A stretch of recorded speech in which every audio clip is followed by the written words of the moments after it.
Thank you very much. I'm delighted to be here.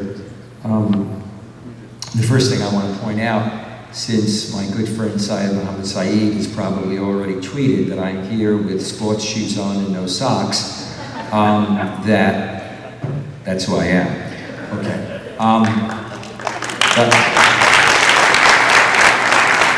No, the real reason is that I was just saying I just did a tour of 3 countries, 5 days, and you're going to help me with my marathon. I will finish with 14 talks in that period of time. So I'm going to be a little tired now. Once I get a little rest, I'll be able to handle the dinner conversation. You know, as I was looking out at you from here, not just when I came in, I kept thinking about just how different things are today than they were when I first began to engage Muslims and when I first began to study Islam, which was a long, long time ago. The idea that you would have this kind of community, and this kind of community that was in a position to come in these numbers and to be in a hotel instead of a small Islamic center with a lot of little kids running up and down and everybody shouting while you're trying to speak, and that in fact it wouldn't be like the early ISNA meetings, I'm taking a shot now, where you would walk into this big ballroom and you'd have thousands at the meeting. Problem was they were outside socializing. And so you'd have, you know, people here, maybe a cardinal, a big imam, etc., and you'd fill maybe 1/3 of the audience. Now they actually fill the audiences at every meeting that I go to.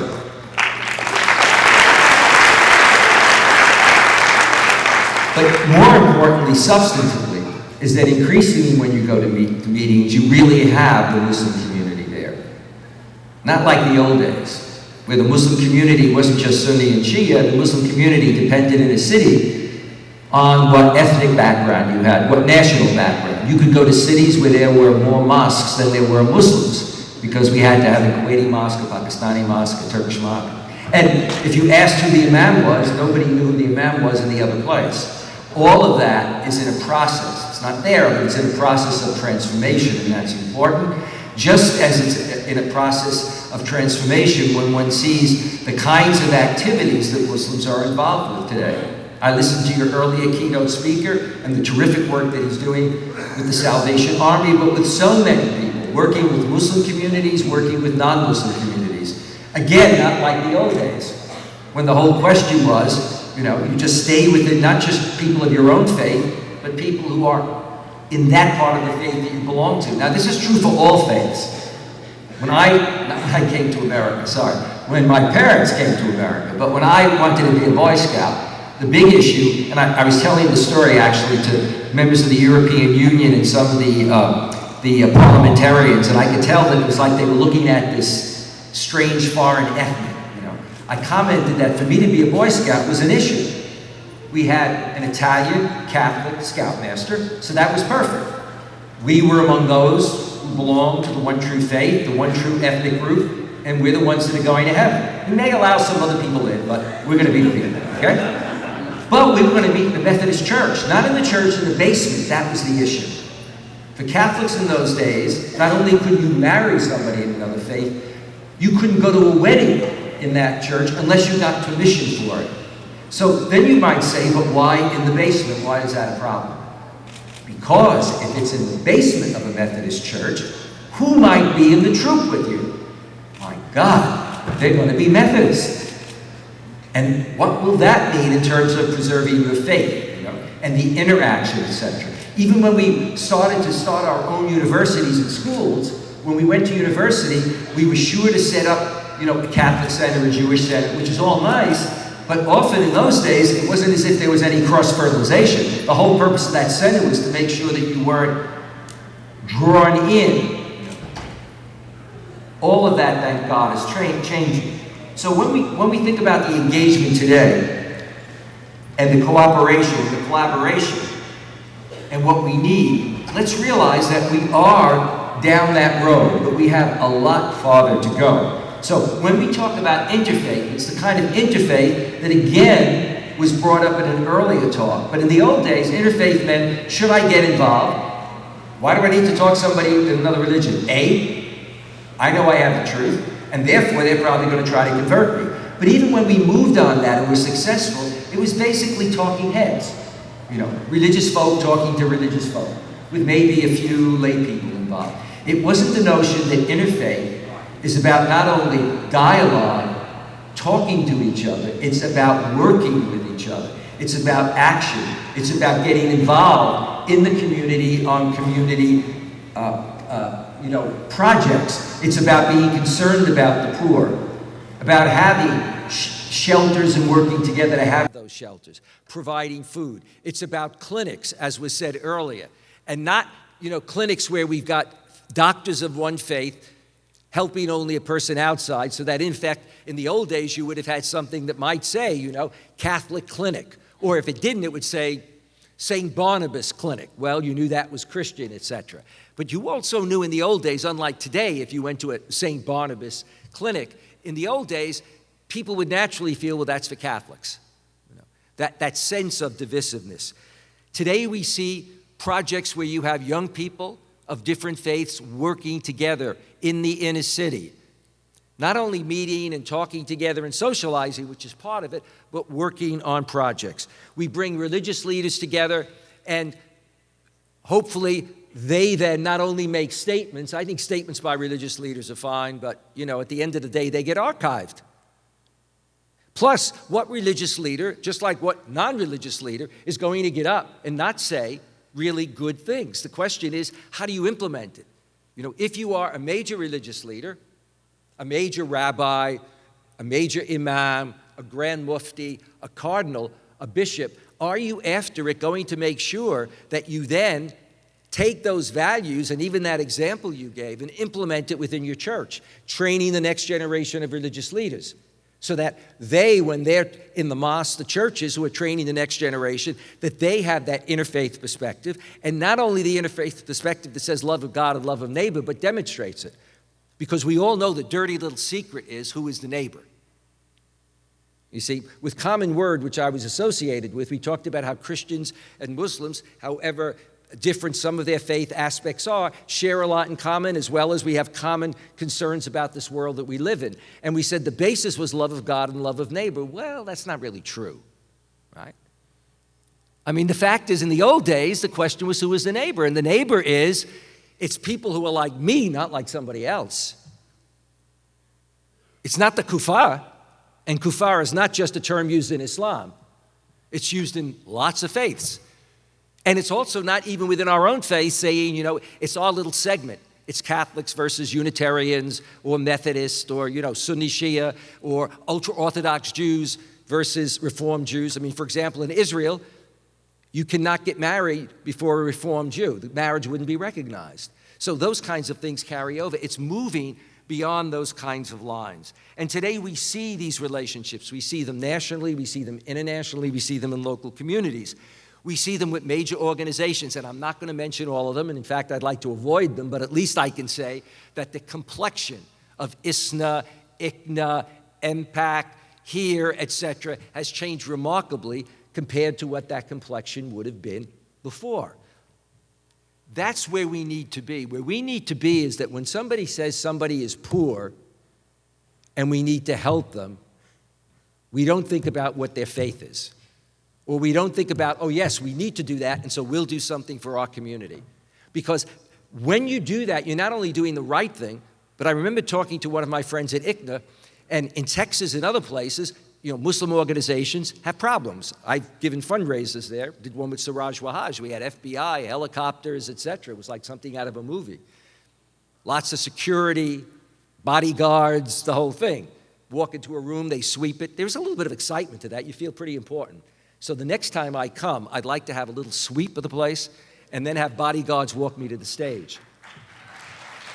Syed Muhammad Saeed did that years ago at a meeting that I went to. But the reality of it is that it's this world that we share in common. I really believe that in the 21st century, we're not back centuries ago. We take pride in our faith, we take pride in our ethnic group. But the question is, what do we do beyond that?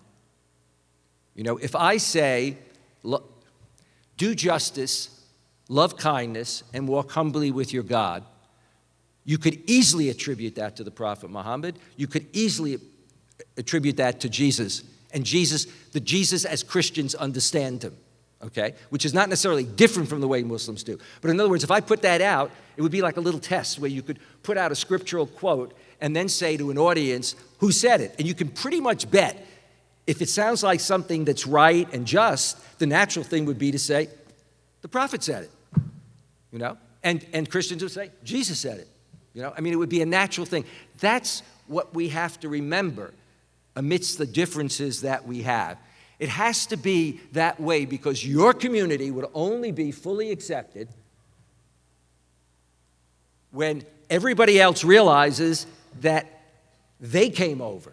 So after 9/11, when you see a gas station, it says, kill them all and let God decide, or send them back, and maybe it's an Italian-American, I look at it and think, does he think he came over on the Mayflower to begin with? And his grandfather probably came over, you know? Suddenly you're here and you're enfranchised.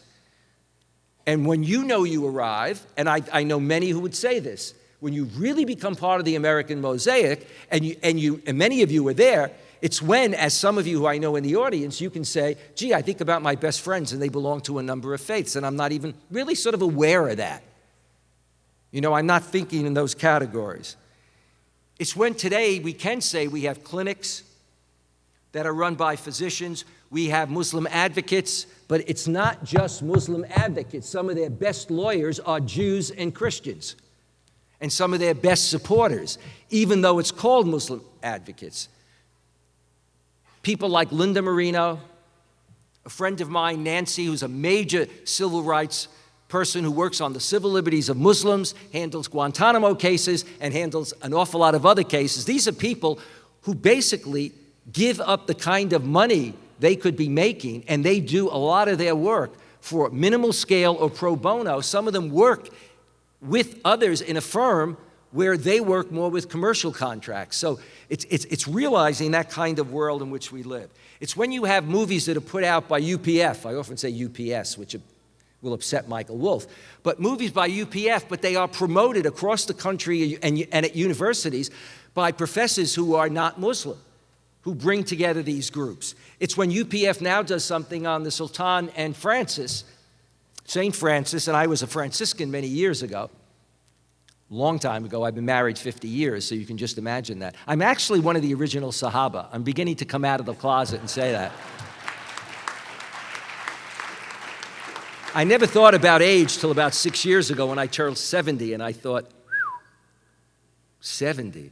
As I said to somebody at lunch the other day in London, a woman that knows me, I said, I'm going to be 80 in 4 years, and she just looked at me. I said, you just failed. She looked at me. She's a good friend. I said, you didn't squint your eyes? You didn't say, oh my God, that can't be true. I said, you looked at me like, yeah, you'll probably be 80. Okay, so it's that notion of partnership. It's partnerships in colleges and universities. It's partnership along Muslim organizations. And we're just beginning to get there. You know, in your community, just as in my community, there are those who still can't make it.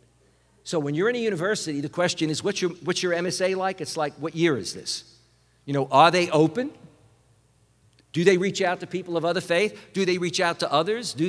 I had two of my best students one time. They got along really well until we were having a discussion, and one said, well, he's a Sufi, the other said, he's Ismaili, he's not even Muslim. I did a program at Oxford in a formal setting with 20 Muslim students who happened to be taking the course. It wasn't, you know, just for Muslim students. A lot of them from New York. They got along fine until we got into the finer things, and then a Muslim from New Jersey said to a Muslim from another state a line like, wait a minute. It was the equivalent of, I won't get into the group that he was referring to, but it was sort of like saying, well, you know, you're a Shia, I'm a Sunni, or you're an Ismaili. And I remember the professor said, they get along really well until we get to that point. We're moving beyond that, but it's still there. It's in our, for some of us, it's a little bit like it's in our genes. Genes meaning it's sometimes your grandparents, who, how wonderful as they were, came over from other countries where you didn't have that kind of pluralism.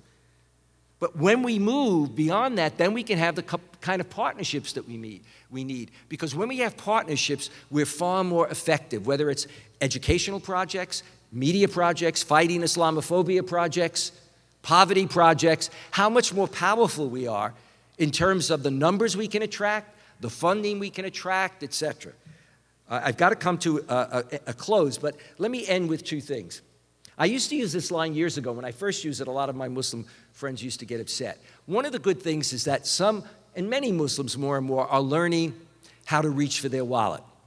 You see, a lot know how to talk about the issue.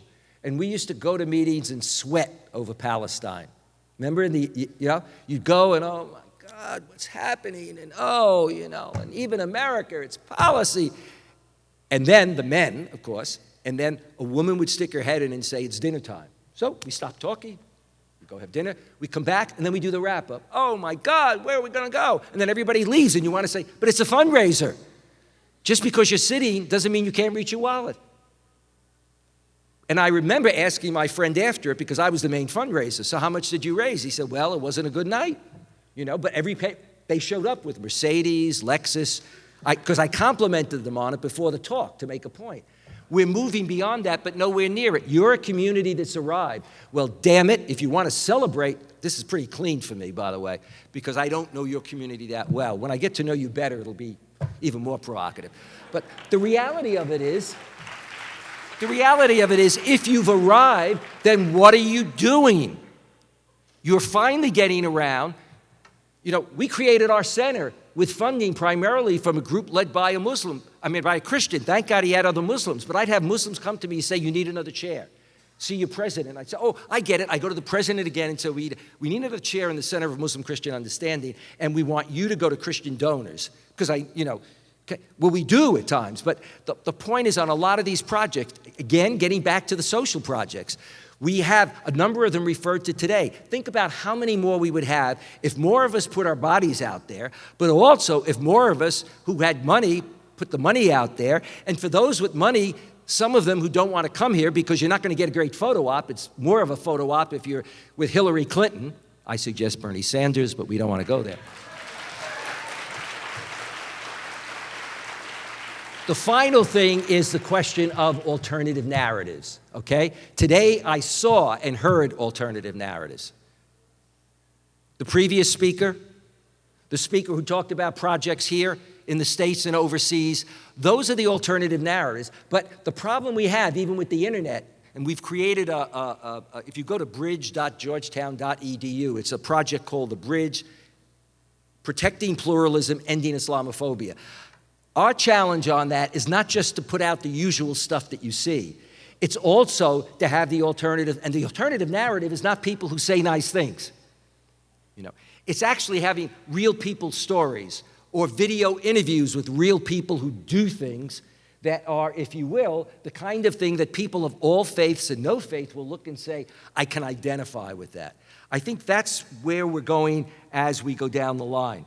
So I will bring this to a close, and I will simply say that tonight I probably will wear a tie from Naples, Italy, the best tie store there is, Marinella. But I will not wear regular shoes. Thank you very much.